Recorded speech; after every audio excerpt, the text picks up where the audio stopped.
Yay! It's 7 o'clock. We can swear Okay, now. nice, nice, nice, It's nice. officially my time.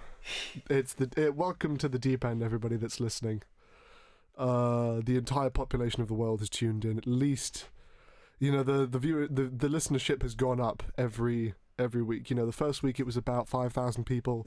Last Nice. week it was about 4 million, and now we're at the 3.5 billion mark. So That's great. my influence is ever increasing. This week on the show we've got introduce yourself. I'm not gonna. I'll My let you pronounce your name first. of course, of course. My name's Andrea Meneghello, which yeah, I'm here. I'm a student at Sussex. I'm a second year. I study biomedical sciences, and yeah, I'm super grateful to be on the show with my friend here, Alex. And yeah, Oh, thank you. That's so thank you for the so opportunity, kind. man. Yeah, biomedical science. That's what do you do? What is that? Like, in what term? What is that? Is like, are you asking what I'd What do want you to do in the future? both? What are you doing at the moment at university, Mm-mm. and what do you, and also very much so, what are you planning on going into with a degree like that? That's a very good question, man. That's a very good question. It's pretty tough because like I've been recently thinking about it, but let me answer your first question on what it is. So, pretty much it's the study of like your body and how like things in your body like interact with each other. Like there's like it's very very broad, but not broad at the same time. Like it goes into various like topics. Like for now my modules are like anatomy, like immunology and diseases, like genetics. And there's also quite a bit of statistics, a bit of coding. So there's quite a bit of transferable skills like throughout the degree that you can use for multiple jobs, which is really nice. And it's mainly a degree that like allows you to deepen your analysis and deepen your critical thinking. Okay, the way you're phrasing that makes it sound like it's one of those degrees that people get into to show off how smart they are, so that they can get No, so no, that no, they no. can get recruited into a finance job as like No, a quant or something. I mean, yeah, that's like that that's not like I don't know. I didn't choose it because I don't know, like I chose it because I felt it was the most appealing to me because I don't want to study like full on medicine, but I still wanted to do something in that realm. So that's why I chose like biomedical sciences because it honestly like it's just like so fascinating, so interesting to learn more about the human body and how it works on the like molecular level and how like bringing like different different disciplines like chemistry into it and how or like even physics how that can like broaden our understanding of the human body. So that's what fascinated me into doing it. And then to answer your second question about like what I'd want to do after, you did mention one of the like possibilities, which is going into finance, right? Going into the economics, going into the the big money The big industry. yeah. Yeah. So that's like one of the things I've been thinking about. Like, although I don't want to, I do want to do it because I always loved economics. I did economics in high school, and it's something I'm really like. I'm pretty good at it, and I'm pretty good at that type of thinking. I didn't choose to study it in uni because I felt like it. I wouldn't have felt fulfilled doing economics personally for myself, and this degree brings me a bit more fulfillment for me personally. But it's still like an option going into economics afterwards. I've been looking at internships to do over the summer that are at economic firms and like finance firms. So that would be really nice. Even going into medicine, although I did say I didn't really want to do that. I mean, it sounds like from your description of the course, it sounds more like you're learning into how to make the medicine than necessarily Yeah, how yeah, yeah. to apply it, right?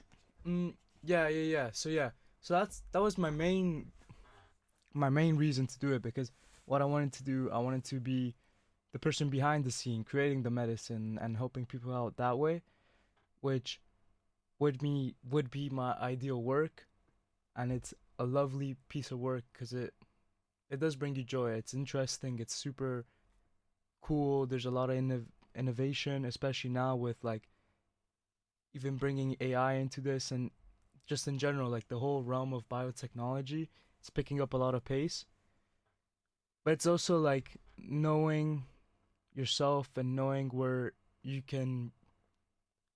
placed in this, you know? Yeah, I guess with something like that, if you did go into the sort of development side of medicine, you can very easily see just how many lives you're affecting, just how many people you're helping out, especially compared to something like, no offense to the people that do this, but like finance, where it's like, you're in it for one reason, and that's well, you're in it for maybe 3 or 4 reasons, and that's cash, money, wealth, and the dollars, right? Yeah. Or whatever your local currency is. And it's all for yourself at the end of the day, you know? Yeah.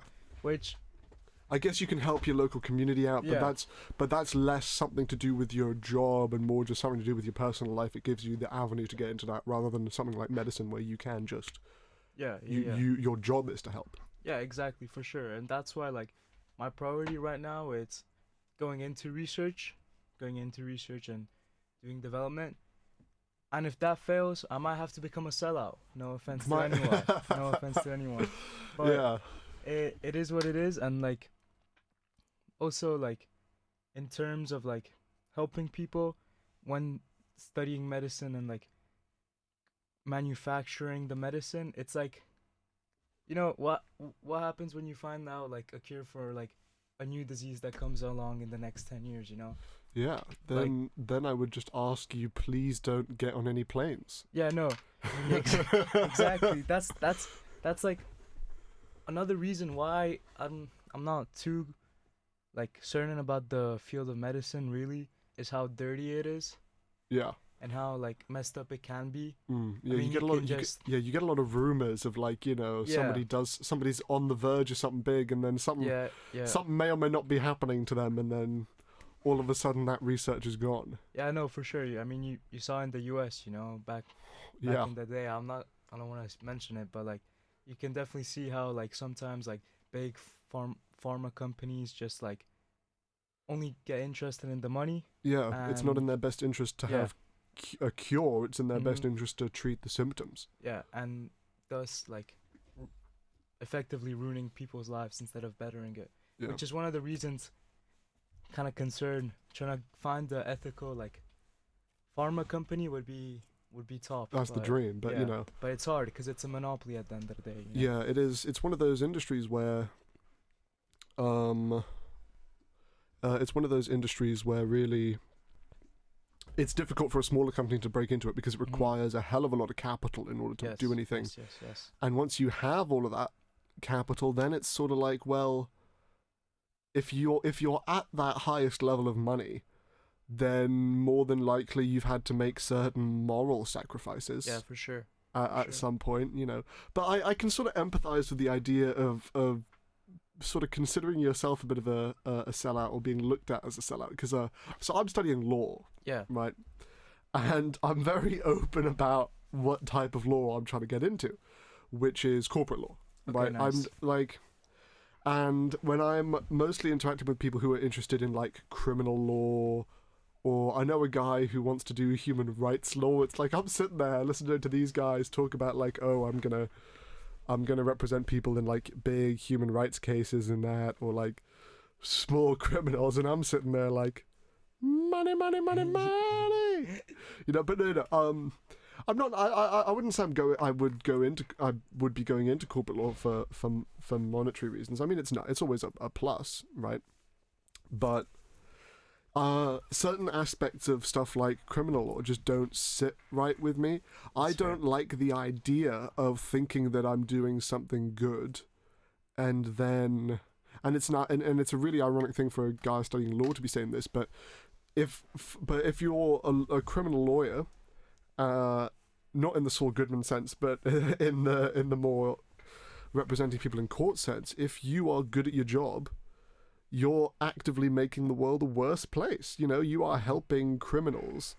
Like, sure, in the idealistic sense, if you're really good at your job as a criminal lawyer, you'd be making sure that the prosecutor's doing everything by the book, and only the guilty people are going to jail. But that really isn't how the system works, right? If you're a really good criminal lawyer and you have a client, you are going to be able to get them out of jail. They're going to avoid jail time. And I would hate the idea of representing someone in court and knowing that they're on the street because of me? And what if they reoffend, right? What if Yep. somebody is dies or gets harmed or has their life otherwise ruined because of somebody that I helped, you Yeah, know? yeah, yeah. It's like a guilt you have to like live with, and fortunately, that's part of the job, you know. And Yeah, in an ideal world, it wouldn't be like this, but yeah. it's not an ideal world. Yeah, I mean, I'm in your in well for either option for you, either doing medicine or doing finance. You're not necessarily well. Certain aspects of finance, I'd say, is making the world a worse place. Like Mhm.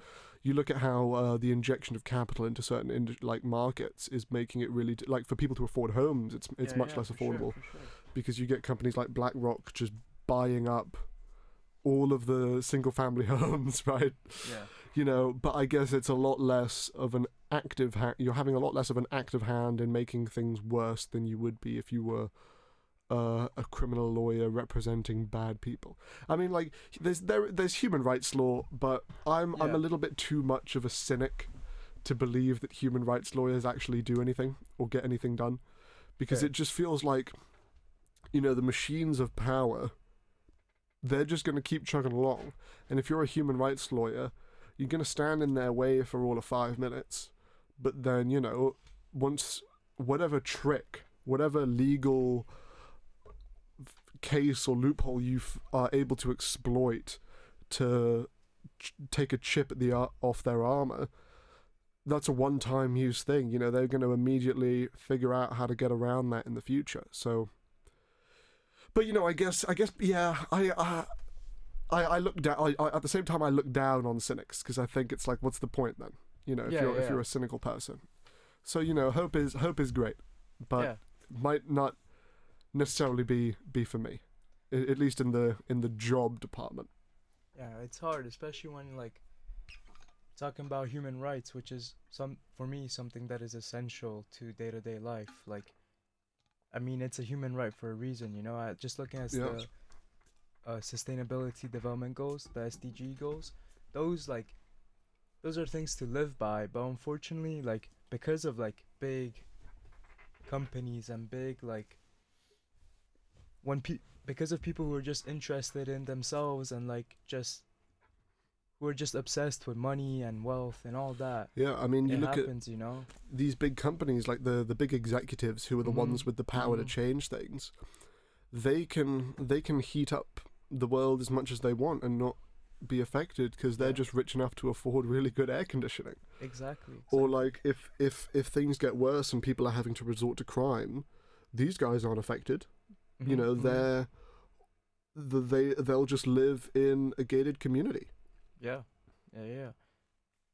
And unfortunately, that's the truth of the world right now, and that's how I guess, our whole like society, that's how it was built upon, and that's the way it is right now. Yeah, And there's not much that people can do about it because at the end of the day, these people are the ones who have all the money, and unfortunately, these people who are in power should do a lot more. Like, yeah. But I guess any progress is good I mean, you look at how things were a few hundred years oh ago, no, for right? sure, for sure. Definitely, you know, I'm not complaining about the world we live in, right? It's far from perfect, but it's better than it was before. You know, I mean, look at places like Africa, right? Sure, you have like wars or the occasional genocide, right? But compare that to where things were even like 10, 20 years ago, where disease is widespread, where Mhm. Mhm. there's always some new famine, right? And now they're starting to get closer to they're not quite thriving just yet, but they're getting closer, they're getting more developed, right? And then you look at even where you look at where Europe is now, it's lovely, right? And where Europe was a few hundred years ago, where you just had dudes dying in the street because we didn't have medicine. Mhm. So things have definitely gotten better, Yeah, but for sure. now with stuff like global warming, it's going to be interesting to see if that's something that we can overcome. Yeah, that's a big one to overcome because we've already done so much like harm that a lot of it is irreversible. Yeah, I mean, like you can just see it for yourself, no? Like I'm I don't know about you, but like from my personal experience, I've seen like changes in the temperature's like the most basic one. Yeah. But like apart from that, like just going back to where I used to live, like it's not the same. Like the the beaches aren't the same, the sea is not the same at all. Yeah. And that's like a big effect of global warming, and there's not much we can really do about it now, you know. Yeah, I mean, living in the UK at the moment, we see every summer there's a new fucking heat wave. Yeah. And it sucks, you know, especially living in a place like the UK, which is meant to be cold, or historically it's been cold, so people just refuse to have air conditioning, so you just get hit full force, and you know, a lot of people die. A lot of people end up in a hospital because it's like these buildings are designed to trap heat, and when there's too much heat, then shit just sucks. Yeah, no, for sure. It's fortunate, and yeah, it's no good. But let's move on to something more positive than just talking about how much everything sucks these days. Yeah. Right. Why don't you tell us a little bit more about yourself? Right. What are your interests? What do you where do you come? Obviously, it's a very Italian sounding name. Yeah. Okay, so I'm Italian, but I used to live in Thailand for like 9 years, 8 years. Went to school there, and yeah, and yeah, just loved Thailand, to be honest. Like, I don't speak Thai, but at the same time, like, I still feel part of the community to some extent, you know. Yeah, same with me and Hong Kong, I guess. Yeah. It's like you're there, you understand you're not local, but you have a place as much as it is on the periphery, and you get an appreciation of the local culture, right? I mean, yeah, it's like the third culture kid Yeah. aspect, you know. It's And now we're both living here in the UK. yeah, which, exactly. as much as I sound British, unfortunately, I'm not from the UK. I'm German, which, you know, but yeah, everybody just thinks I'm English, but with good reason. To be fair, I sound more English than a lot of English people. Yeah, I days. thought you were English the first time. Yeah. People say I sound like I'm from Surrey, which from my understanding is not a positive thing to say to someone. They're basically calling me posh. Okay. Which, what the fuck, right? But you know, it is what it is. But yeah, so Thailand. That's an interesting place to be, especially these days. Very interesting. When did you leave Thailand? So, I left Thailand in May 2024, after I graduated from high school. Left Thailand, went back to Italy for the summer, and then came to the UK. Have you been back to Thailand since? Oh yeah, I went this summer. Okay. Yeah, I was there for 2 months with some friends from high school. It was a great time, man. Have you noticed a lot of changes to how Thai? Because I know a lot of people. Because a lot of people who used to live in Hong Kong are moving to Thailand now. Yeah. And when they come back to Hong Kong, I hear a lot about how much it's changing, how Russian it's becoming. I hear that's a big shift in how things are. For sure. Have you noticed much of that, and how has this sort of demographic shift manifested itself? Oh yeah, like, to be honest, from the day I arrived, which was like 2016 to now, I saw like Thailand change quite a bit, like for the good and for the bad. I'd say, like, because we had COVID, right? Yeah. And during COVID, I was actually super incredibly lucky, because like in the island I lived, which was Phuket, we only had like 10 cases of COVID. Wow. So it was a lot more relaxed, all right? So but there was still like, you couldn't get into the country or leave the country, all right? But in terms of like going out, going to the beach, you could still do all that. And during that period of COVID, like, you saw like a totally different island. Like, it seemed like it went back like 30, 40 years ago, when like, even like my family said it, when they had been like 30, 40 years ago. And when that period of like COVID came along, they said, oh my gosh, it feels like that, because like all the nature was thriving, the beaches were clean, like super clean, like never seen before. The water was crystal, you know? Like, unfortunately it was amazing, unfortunately because of the pandemic, but it was still like great, you know. And now going from like like from that period to like now, which is like we're sort of it's the world is pretty has fully, except for a handful of nut jobs who like to keep ranting on yeah, yeah, social yeah. media. We're back to normal. Yeah, yeah. Now that it's back to normal, like it got a lot worse. Like so in so little time. Like now, like there's an influx in tourism for sure, and there's an influx of like somewhat bad tourism, so to say. But yeah, like in terms of like change, there's a big change. Like as you said, there's a lot of like Russians now in Thailand, especially in Phuket, and yeah, I mean you're seeing like signs that or like in Russian and not in Thai or not in English, you know, like Yeah. in the Phuket airport, they're like for the PA announcement, they do it in Thai, English. Used to be Chinese and now it's Russian, Oh, you know, so like that's something. just like just like having that, it's like a very very big change. And now like they're building so many buildings that, in my opinion, they're kind of ruining the island. Like I'm not saying like, well, hold on. I'm saying like in general, like creating the buildings is ruining the islands. I'm not saying like any one person is ruining the island. I'm just saying like the big corporations coming in and buying up all that land and like creating these buildings. It's like ruining the island because it's also these buildings are built so poorly and so fast that they don't have like materials in mind. All the materials are super cheap. Like and the structure is just horrendous, you know, like Yeah. for example, like houses from 20 years ago will still be around, but like these new houses that they just built, sure, they're nice, they're lovely, like they look all modern and stuff, but in a few years they're gonna be gone for sure, for Well, sure. yeah, I think a big part. Hong Kong we had COVID pretty bad. I'm not sure in terms of case numbers, but definitely in terms of restrictions and how that was. Yeah, yeah, yeah. We got into COVID restrictions, I think, February 2020, which was Mm. pretty early on the grand scheme of things, and then we only got out. Like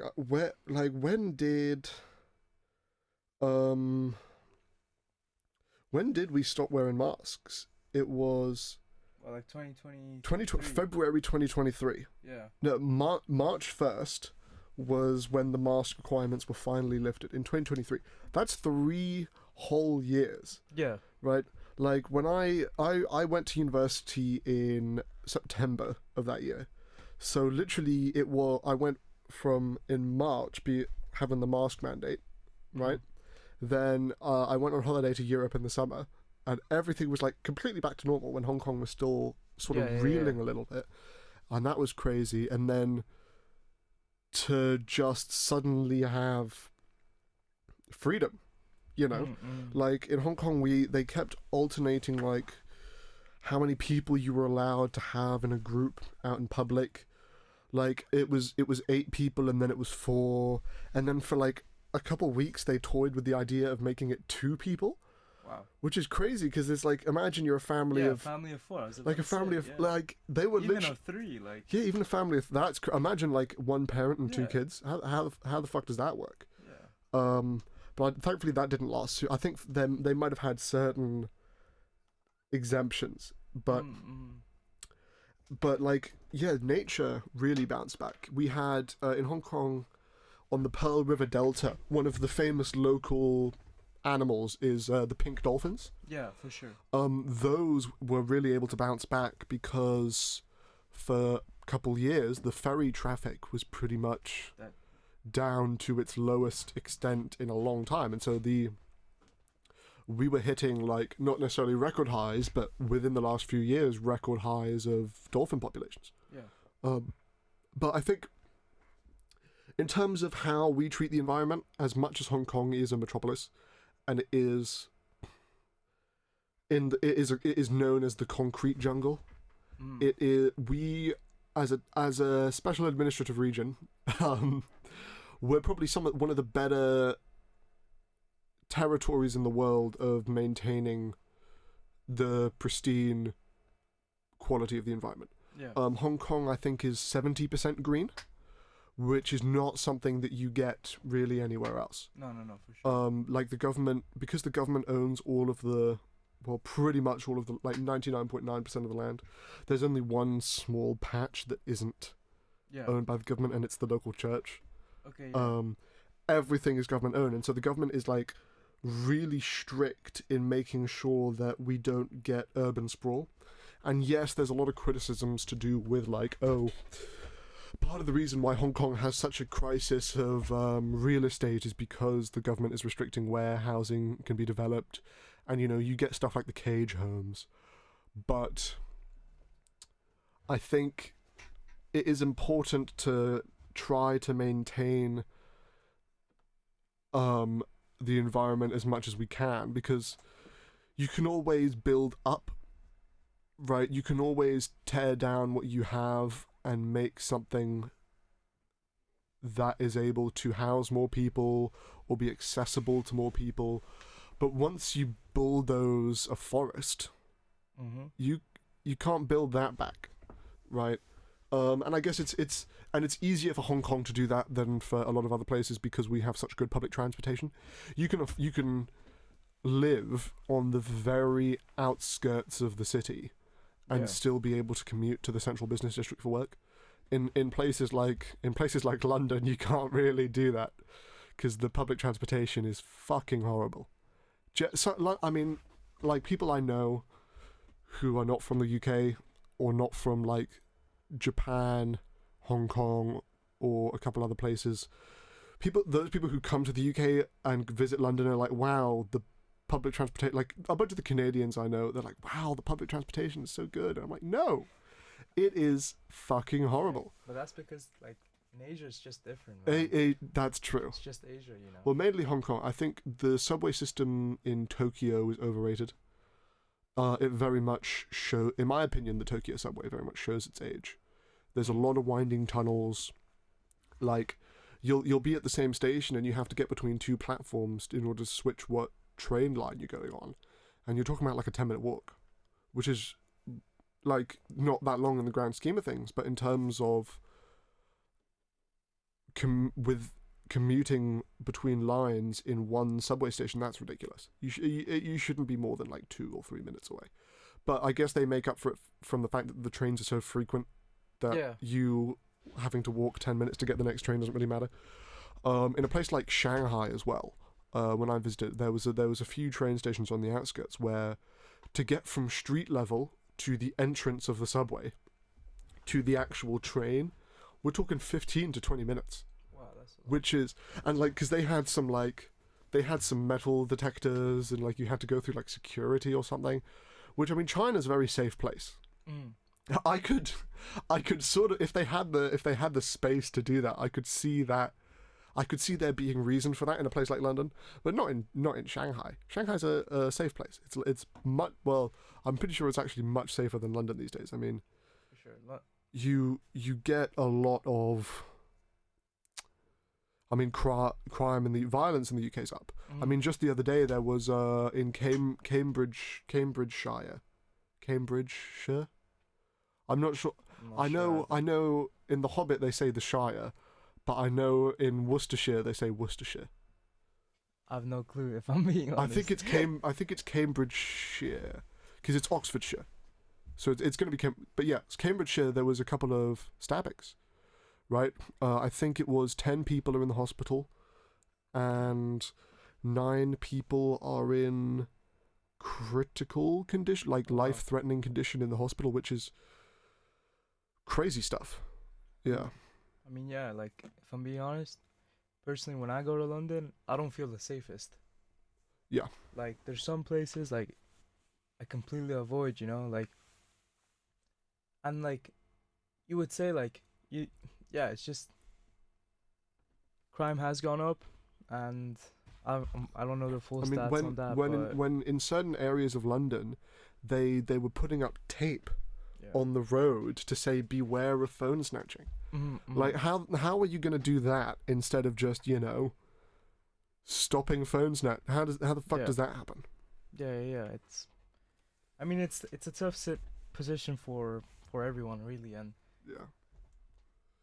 I don't know if there's much that the people can congestion do of the about it, you know. and the congestion of the city certainly doesn't help. Yeah, no, for sure. I mean, it's the most populated city in Europe, and Yeah. it's like, I Well, don't know. Is maybe it how much is it? maybe Moscow's larger. But I'm talking about like population density because I know it's like at least like uh well Densest city in Europe is okay. This is some. I'm googling it and this is some bullshit. Like, it says the most densely populated city in Europe is Levallois-Perret in France, which is like how many people live there? What even is? That's a part of Paris. Okay, yeah. So Paris is quite dense. Athens is very dense in the city proper, but it's a weird place where there's a lot of urban sprawl in Athens. mhm, Like, mhm. have you ever been there? No, I've never been. I was there in May, and in the core of the city, it's weird because there's like no skyscrapers. Okay, yeah. There's no tall buildings in Athens, but you go onto the hill, like where the Acropolis is. It the which one is the Parthenon? One of the No clue. What's the famous building? I'm pretty sure it's the Parthenon, right? This is an embarrassing. Yeah, the Parthenon, right? So when you are on the mountain that has, I think the Acropolis is the mountain that the Parthenon is on. When you're there and you look out towards the city, it's a sea of white, because Yeah. all of the buildings are these same 1 or 2 story buildings, and it just has seemingly endless sprawl. It's but now I think they've got some sort of thing they're trying to do. They're trying to improve the urban development situation in there. That's nice. I mean, what's the sort of urban makeup of a place like Phuket? How is that? Like okay. So Phuket is like okay, number one, like there are no skyscrapers. Like personally I know of no skyscrapers in Phuket. It's it's an island, you know, so it's like it's all like it's a lot of just normal houses, you know, like gated communities, like schools, and yeah, of course there's like the party roads. Just the whole area of like the south of Phuket is a lot more like party and a lot more like more lively, you know. It's more like catered towards young adults, you know, like people in their mid 20s, mid 30s who Yeah. just go out, want to have fun and all that. Whether the north of Phuket is catered more towards families, more Okay. towards like The sort of for people with remote jobs who can work from anywhere. yeah, for sure. And also like yeah, but in terms of like urban like planning of Phuket, it's nothing really stands out, and especially in comparison to like Bangkok, which is like a huge city, which it's like got so like it's insane. Like it's got so many every single building there is a skyscraper. Like Yeah. there, it's rare to find normal standalone houses. You know, Yeah. like everybody just lives in massive like buildings and like they have a flat like and all the buildings are super like decked out. They're super nice, you know. They all have like a communal pool, communal like spa, Wow. like gym, like and you pay like 12,000 baht a month, which is around like what, 400 pounds a month. I And you, I have no idea. I'm not familiar with the Thai currency. yeah, but I'm just saying it's around like 400 pounds a month, and you get all these amenities and like a single bedroom like studio, and it's like it's pretty nice, you know, Yeah. which is like, which is. But It's a that's better deal than you'd get out here. I mean, it's like, a better deal than Unicom for sure. I mean, the Unicom is something like the cheapest accommodation on campus. Well, it used to be about 165, but I think they raised it to like 185, wow. and that's Brighthelm, which, I don't want. Look, I've been criticized for sounding pretentious on this show a bit, but fuck Brighthelm. It's a horrible. I like It's a very dangerous place to live, in my opinion. Why? There's a big issue with the mud buildup on the paths there. It gets very like the slightest bit of rain, because it's in like a sort of miniature canopy of trees.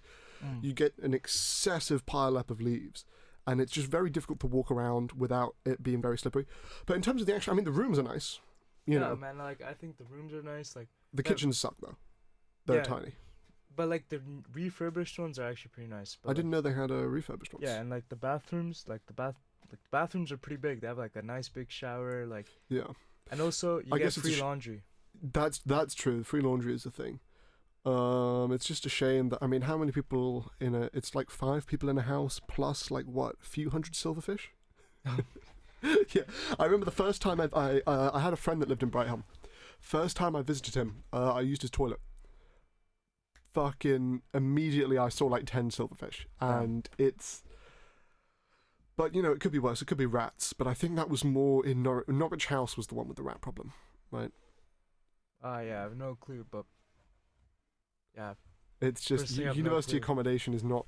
It's not meant to be that luxurious. But yeah, I Yeah. mean, it's in. Nor should it be. You know, it's supposed to be yeah, no, budget, for sure. right? It's supposed to be just as cheap as you can get things. And also, it depends on you and your flatmates on how you maintain it. You know, like, Yeah. 'cause at the end of the day, like, My first year, we living in Northfield, we got a formal warning yeah, for they as in the accommodation people cited us for excess trash buildup, yeah. which was bullshit. They said it was a fire hazard because we had this one in Northfield. You have your bin, which is a very small bin. Then you have these two canvas bags, yeah, one for cardboard and one for glass. The cardboard one was full, and the glass one was a little bit overflowing. And they sent us a photo of that, and we were like, "Fuck off! That is not excess." But it was taken out the next day. yeah. But when they were starting to threaten us with fines and stuff, That's like- insane. especially considering like the flat I was in last year, in the East Slope, that was bad. Same. Because we had certain. Yeah, I remember your flat. Yeah, That yeah. was not the best in terms of cleanliness, but mine was sort of it alternated between being clean and being dirty depending on how hostile we were all feeling towards each other at any given time. If there was a bit of a détente in flatmate relations, then trash would start to build up until things would boil over and we would all start shouting at each other and Yeah, phoning the security guys. Security showed up to our accommodation a few times. that's insane. Because it was not like there was, and then we got a few formal warnings as well. Because some people decided that smoking inside was not a stupid idea for some reason, and then they decided to vacuum up the smoke. Well, they washed the table with water because there was just so much ash on the tables. They washed it down, and then they vacuumed it up. So they didn't even smoke out the window. They just No, literally just on the tables.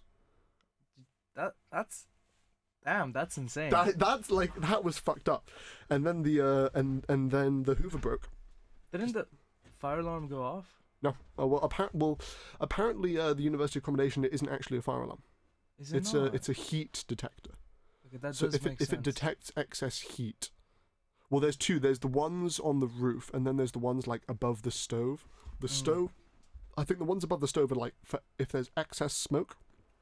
Then the ones in the rooms are heat, Okay, yeah. which I guess it sort of makes a little bit of sense. But even then, like wouldn't a smoke detector just be? Because it could be cold, but you could have smoke. Oh yeah, for sure. I'd say it would be it would be more practical to try and detect smoke than it would be to detect heat. Yeah, I mean, you're back in the East Slope now, right? I am. How are you finding that? To be honest, like, unfortunately, we had no flat meeting because or the person who was meant to do our flat meetings kept postponing. Unfortunately, due to certain circumstances, they had to postpone it. But Do you really need the flat meeting? I don't know. I still don't know two of my flat names. Really? Two people in my flat, I still don't know their names. So Huh. Loki would have been helpful, but it is whatever. I had a lecture anyway on the day it was meant to be done, so Yeah. it doesn't really matter. But we created a flat group chat, and to be honest, it's super chill. Yeah. It's We don't have one in my flat. Damn. Yeah, Should make which one. considering we could never like figure out who's supposed to take out the bins next, Yeah, it yeah. is a problem that does need to be Yeah, no, for sorted out. sure. And it's like my flat's super chill. If I'm being honest, like everyone's nice to each other, and it's like have good conversations in the kitchen. It's fairly clean. It's cleaner than last year, which I think is the best thing. You know, like Yeah, as long as it's in a like okay, as long as it's an improvement in cleanliness, you know, it's a good Yeah. thing. At least for me. I mean, my in terms of flat, I really liked my flat from first year Okay, nice. because none of us would really speak to each other, Okay. and that's what I prefer.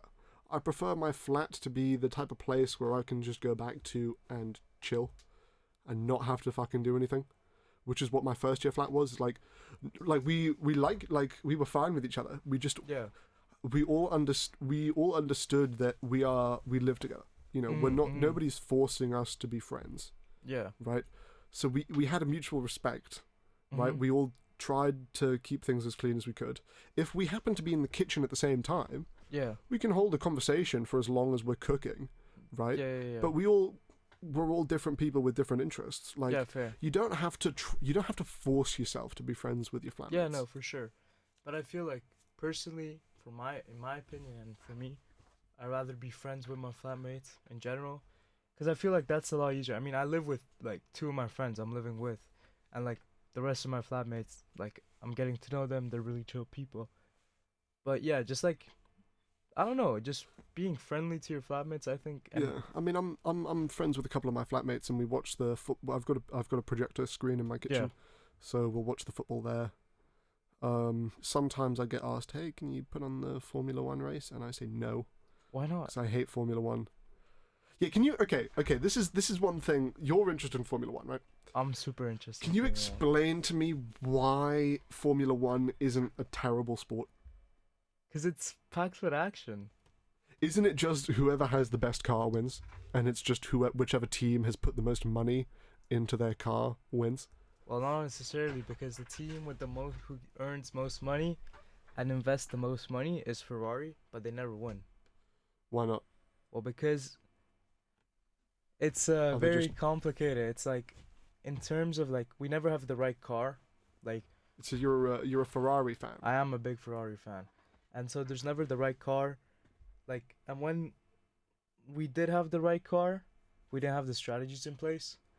Like What kind of strategies do you need? well, because like there's pit stops, you know, and you need to like calculate your pit stops, like, well, so that it's a strategy game at the end of the day. Because like, if I pit at a certain like, So if what are you doing in a pit? You're changing your tires. changing right? your tires, yeah, but tires are like super important because if you have too much, if your tires are new, you're a lot faster, right?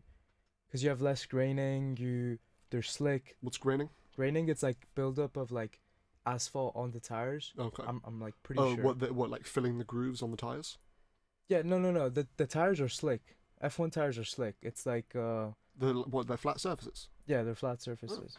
Except for the wet tires, which is when when it rains, they're like rigid. And so graining just like is like a buildup of like dirt and asphalt on the tire, and it just like ruins the tire and makes it like Less flat. yeah, and thus it's slower, you know? So like just also there's like undercuts and overcuts, which is again strategy, but and that's also like tire play, you know? It's at the end of the day it's like very down to the tires a lot Yeah. of the time. I mean, I shouldn't insult F1 so much, considering I like baseball. well, But well, yeah, and a there lot of you people go. and a lot of people don't like baseball. But you know, I was up late last night to watch the game 7 of the World Series. Right, very, very, very great game. Great game to watch. Very disappointing result. Mm. The Los Angeles. For those of you that don't follow baseball, the Los Angeles Dodgers were playing against the Toronto Blue Jays. Did the in- Blue Jays win? No, the Dodgers won. I mean, they have Otani now. They've got the Dodgers have a guy called Shohei Ohtani, who is the greatest player in the world, and is potentially the greatest player of all time. Which is it's sort of bullshit. And then they've got the highest payroll in baseball. They spend $350 million a year on payroll, which is Wow. more than anyone else. And so of course they're going to win, right? I think it was just impressive that a team like the Blue Jays Yeah. from Toronto, Canada, you're murked, fam, that a team like the Jays were able to take the Dodgers to Game 7, which is the final possible game in the World Series. Yeah. But it's going to be interesting to see what happens now, because in base between the big five American sports, right? Mhm. I know the NBA, NFL, and MLS all have salary caps. They do. I'm not sure about NHL. They probably. I'm not sure if the NHL has a salary cap or if that would even necessarily matter that much. But Major League Baseball is the only one that does not have a salary cap. The NHL has a hard salary cap. So MLB is the only one without a salary cap, which means you get teams like the Dodgers who can just hoard talent. They accrue all the best players, and obviously they're going to do the best, right? Yeah. But at the end of next season, at the end of the 2026 season, the collective bargaining agreement, which is the contract between the players' union and the franchise owners, it expires. Okay. So there's no agreement for the players to play baseball. Oh wow. And so it's the same thing in every sport has one, and it has to get renegotiated. But baseball, between the sports, has the longest history of having that particular agreement expire, and them not necessarily renewing it with as much haste as they should. So, especially right now with the Dodgers coming off of their second consecutive World Series, having spent the most money, the owners want a salary cap. Yeah. Because it means things would be theoretically more competitive. And it would also mean that they don't have to spend as much money. Right? Whereas the players want a salary floor, because there are certain franchises, most notably the Athletics and the Pirates, the Athletics you'll know from the movie Moneyball. Oakland, no? Yeah, well, not anymore. They left Oakland. They're in Sacramento temporarily until their stadium in Vegas is complete. Oh, they're moving to Vegas. Yeah, and the Pittsburgh Pirates, who the only reason anybody's ever heard of the Pirates these days is because they have Paul Skeens, who's the best young pitcher, and he's dating Livy Dunn. Oh yeah, I've seen clips of him. Yeah, so he's great, generational talent. Is he? But he is on the Pirates, which is a miserable team. Okay, where like the people are hiring planes to fly over the stadium to protest the owners.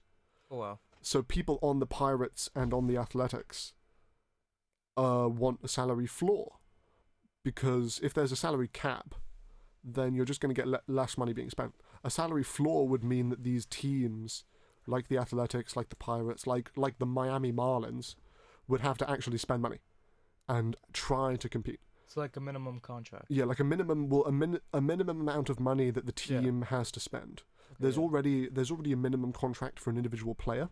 Okay, nice. But something like where a team has to spend a certain amount of money a year. Yeah. That's what the players want, but the owners want the opposite, where there's a maximum of how much you can spend. Yeah. So what we're going to see is going to be very interesting, and it could potentially be disastrous for the league, because the last time the collective bargaining agreement expired, there was a lockout, which meant that no baseball was played. Okay. 1972, 73, 76, 1980, 81, 85, 1990, 1994, 1995... Yeah, so the last Major League Baseball strike was from 1994 to 1995, where the 1994 season was just cancelled halfway through. Oh wow! That's and there was no postseason, so there was no playoffs, and then the next season didn't start until April of the next year, which was like a couple months late. So when no baseball was played for 7 months, and there was no playoffs, no World Series, an entire generation of young people in the United States and Canada had no baseball to watch. And the way that the media was portraying it, at least, was that the players were being really greedy, and so an entire generation of fans fell out of love with baseball. Yeah. Which is why when you see the demographics of Major League Baseball fans, there's definitely a gap in young people. Young people are gravitating more towards flashier leagues, Yeah. like the NBA or towards MLS, right? Yeah. So when MLB has fallen to the third most popular league in America, Yeah. if there's another strike and another lockout, then it could genuinely just be a complete disaster and ruin baseball's long-term hopes of trying to catch up to where they were before. Mm-hmm. So like, I'm a big NBA fan, yeah, and I mean, you guys are having some trouble as well with the gambling stuff. oh yeah, for sure, but yeah, okay, but apart from that, right, I was asking about like the contract floor, you know, because it's like in the NBA you have a salary cap, right, as you said before, and there's teams who save money from the salary cap and don't spend the full amount just because they can sign like free agents, you know? Yeah. Does that work the same way in baseball? Can you like just sign free agents? Yeah, there's free agency. But free agents are normally, if you're going to free agency most of the time in baseball, it's because you're expecting to get paid. Okay. So you're expecting to get a very large contract. All right. But baseball teams are saving money now, even though they don't necessarily have to. They're saving money because they are deferring contracts. So, for example, Shohei Ohtani was given a $700 million contract, but he doesn't get actually paid that much money up front. So the vast majority of that is being deferred. Yeah. So that he firstly does not have to pay California income tax on his massive earnings, and secondly so that the team can afford to build a superstar roster around him. But I mean, and also baseball does actually have a sort of soft version of a salary cap. They have what's known as luxury tax. Okay, yeah. Luxury tax is when if a team spends above a certain amount of money, they have to pay a percentage or a certain amount of money of that excess back towards the league, and the luxury tax money is distributed throughout the rest of the league. Yeah, it's same in the NBA. They also have a luxury tax. But with teams like the Dodgers spending as much money as they do and winning, clearly the luxury tax, and because the Dodgers just make so much money. You know, they are a global powerhouse franchise because they have, like, if you look at the Dodgers roster, they've obviously got Shohei Ohtani, who is the greatest baseball player in the world, but also he is the -- celebrity in Japan. Oh, yeah, like, imagine. when you visit Japan, he is everywhere. Is he? He is on, he is the #1 celebrity in the entire country. Everybody wants to have him. Where was he before the Dodgers? He was. That's the interesting thing, right? So being in Los Angeles tourism since Shohei Ohtani joined the Dodgers has gone up significantly, which is especially funny considering the fact that the team he was on before also played in Los Angeles. Oh, was he? He was at the Angels, but they're they're not necessarily like the famous team in LA. Yeah. And they play more in Anaheim, which is where Disneyland is. Nice. So and also they're just a joke of a team. The Los Angeles Angels had Shohei Ohtani, and they still have this other guy called Mike Trout. I heard of him. Who was the second greatest player in baseball. And so they had the two greatest players in baseball. And they still didn't win. They never made the playoffs. They didn't make when Shohei Ohtani was at the club, they didn't make a single playoff game. And it was crazy because you would get things happening like Shohei Ohtani would play an incredible game and Mike Trout would break some record and they would lose to the Detroit Tigers. It was just ridiculous. That's insane, man. That's insane. Yeah. It's like having Steph and LeBron and not making the playoffs. Yeah, pretty much. Or more like LeBron and Luka. Now, well, that's what they have now. Yeah, but I assume they're making the playoffs, right? Oh yeah, for sure. They made the playoffs last time. I mean, but so what do you know about this NBA gambling thing? Like, what's going on there? So it's actually like massive. Like, there's a lot of there's big issues when it comes to NBA gambling. Like, the number one issue is like obviously players like giving their over and unders to like other people. So there's this guy named Terry Rozier, right? He's a guard for the Miami Heat. Used to be a guard for the Miami Heat, but he got investigated because he pretty much sold games and told like media, no, not media, told like big group mob groups. It's like all part of the mob as well. Like big mob groups. Him saying like, "Oh yeah, I'll get 10 turnovers this game, right?" And the mob groups will bet on his over on his turnovers, and then make money. But there's also like Chauncey Billups, which is an insane situation. Was he the one where he had insider information about that somebody wasn't going to be playing? Yes, he did. He did. He had like because this player AD Anthony Davis wasn't meant to play, but he still played. But that's like the light version, yeah. Yeah. But what's really going on with Chauncey Billups, former head coach of the Portland Trail Blazers, is that he's actually getting arrested because he. Oh shit.